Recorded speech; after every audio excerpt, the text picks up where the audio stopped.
Člani upravnega odbora Gospodarske zbornice Slovenije so s profesorjem dr. Dušanom Mramorjem razpravljali o izzivih, ki jih Sloveniji prinaša staranje prebivalstva, ter o potrebnih ukrepih za višanje produktivnosti in za vzdržnost pokojninskega sistema. Upravni odbor je potrdil tudi predlog letnega poročila ter ustanovitev strateškega sveta za energetski prehod. Imamo določen mir v družbi, da lahko pogledamo dlje vnaprej in ugotovimo, da brez enega družbenega dogovora enostavno se ne moremo izogniti črnemu scenariju.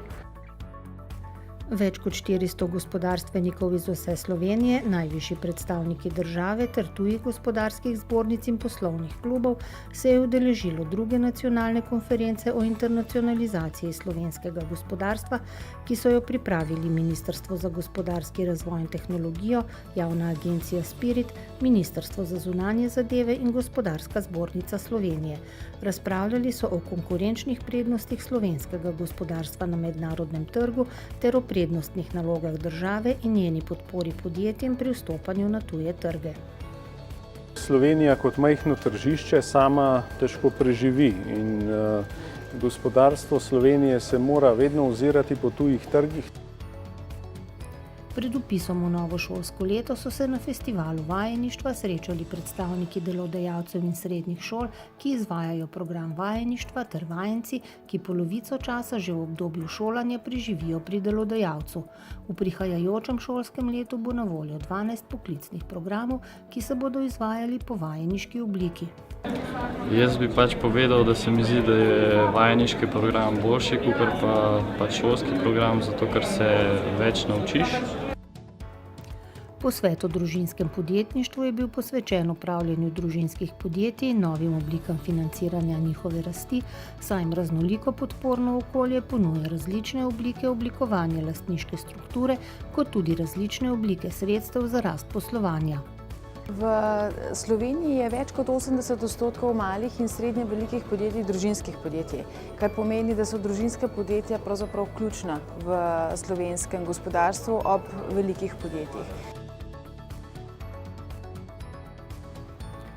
Digitalizacija v mikro, malih in srednjih podjetjih je bila osrednja tema 6. mednarodne konference MSP v organizaciji GZS Podjetniško-trgovske zbornice. Priznanje Pomladni veter so letos podelili Slovenskemu podjetniškemu skladu. Obeležili so tudi 40-letnico delovanja Podjetniško-trgovske zbornice, ki v okviru GZS izvaja številne aktivnosti v interesu malega gospodarstva. I think digitalization is the right theme, especially for small and medium-sized enterprises. Na zboru članov Strateškega razvojno-inovacijskega partnerstva Materiali kot končni produkti sta bila predstavljena poročilo o dosedanjem delu ter plan dela za leto 2019. V drugem delu srečanja je potekala strokovna delavnica z naslovom Zakonodaja Evropske unije o odpadkih.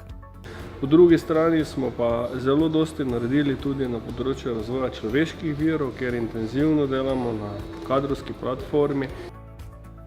Konferenca ob zaključku dvomesečne razstave dosežkov slovenske industrije pametnih stavb in domov ter gozdno-lesne verige je predstavila nekaj slovenskih inovativnih rešitev na področju pametnih domov.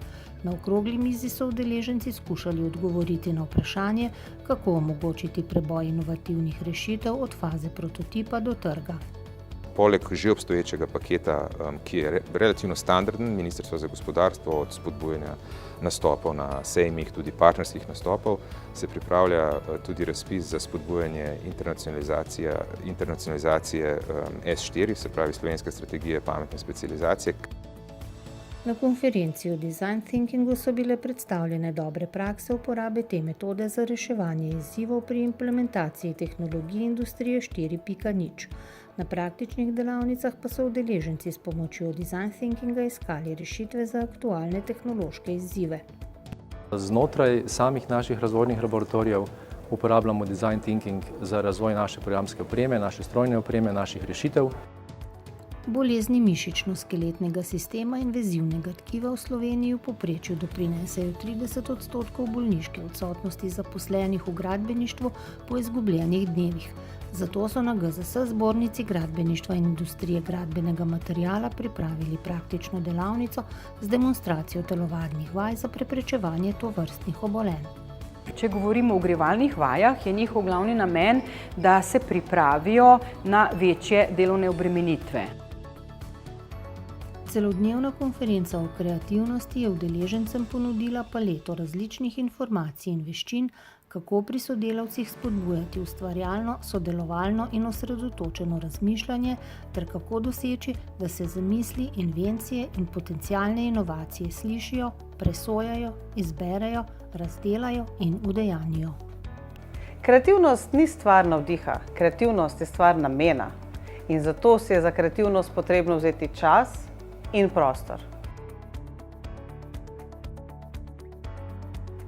GZS Zbornica komunalnega gospodarstva je podelila certifikat Voda iz pipe prvim družbeno odgovornim organizacijam, ki v svojih prostorih na dogodkih in sestankih zagotavljajo pitno vodo iz pipe ter s tem osveščajo o kakovosti pitne vode v Sloveniji. Komunalna podjetja so pravzaprav v lokalni skupnosti nosilci varovanja vodnih virov, nosilci nekega družbeno odgovornega ravnanja.